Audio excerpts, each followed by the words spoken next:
This winter, you might think of the crowd skiing or snowboarding in Utah's snow country, but we learned there was a time when we might have thought of the thousands who did something else in the snow.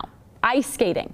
From statehood to recent times, Utah had dozens of well-groomed ice ponds for skating. The biggest in Salt Lake City was the Liberty Park pond. We have winter pictures and newspaper stories of nearly 1,000 people coming to Liberty Park to skate, all wearing special ice skating outfits. ABC4's Craig Wirth has the story that's worth watching. This was Salt Lake City's Liberty Park, the way it pretty much looked on any January weekend. It was when cities flooded parks and young folks couldn't wait to put on their skates.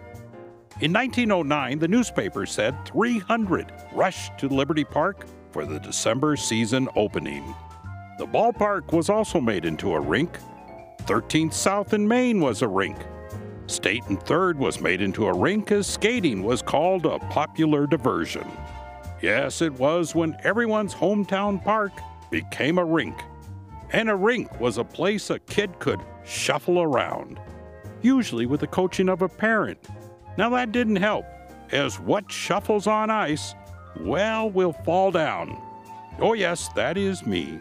And that's what kids did back then, shuffle, shuffle, and fall, over and over. For as we all know, one must keep erect, especially if you were one of the throngs at Liberty Park. For as we all know, staying upright was vital at Liberty Park. Years ago, we found two who were often at the old rink. Sherry Young and the late Mary Bishop were part of the throngs at Liberty Park. Stopping meant you run into something, so that was good. So having other people out here was the way you stopped. Of course, at Liberty Park, there was the ultimate place to stop, the island. So when you're on ice skates, you'd go along and you'd be getting a good rush on. How do you stop? Nobody knew. We didn't know what we were doing. And the island would come up on you, and then you'd stop.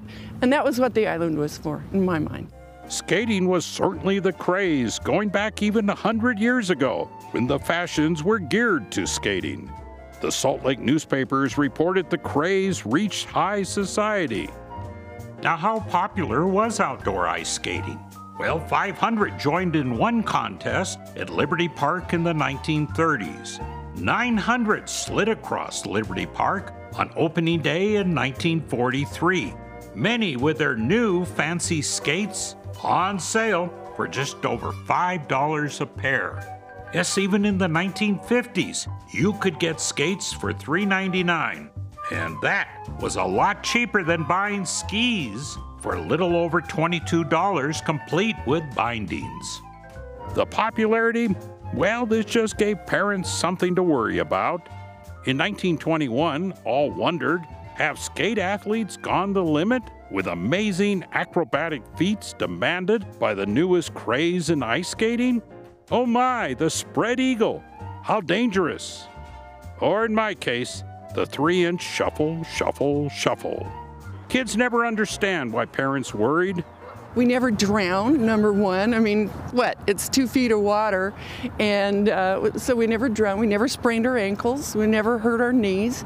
You know, if we did, we didn't complain about it. You just got back out and did it some more. Of course, in Liberty Park, Mary Bishop said it wasn't the ice or even the thin ice that got Mom worried. My mother was always concerned when I went, and I cannot figure out why, because there wasn't much water. I mean, really, there wasn't much. The only thing I can figure out is she was worried I'd fall in and get salmonella. That's the only thing I can figure out. There were no helmets, no pads. There was just something that made all of us kids from the 50s somehow make it into the 60s. Yeah, when you did get hurt, it was even news for the paper. That's why you kept your injuries quiet. And we didn't need fancy warming huts either. Yeah, you just, find a spot. If you couldn't find a bench, it was on the snow. You just lace up your skates. That's what a snowbank is for. For this was a craze. It was ice skating. Yeah, you'd shuffle through the snow, put on your skates, go out on the ice.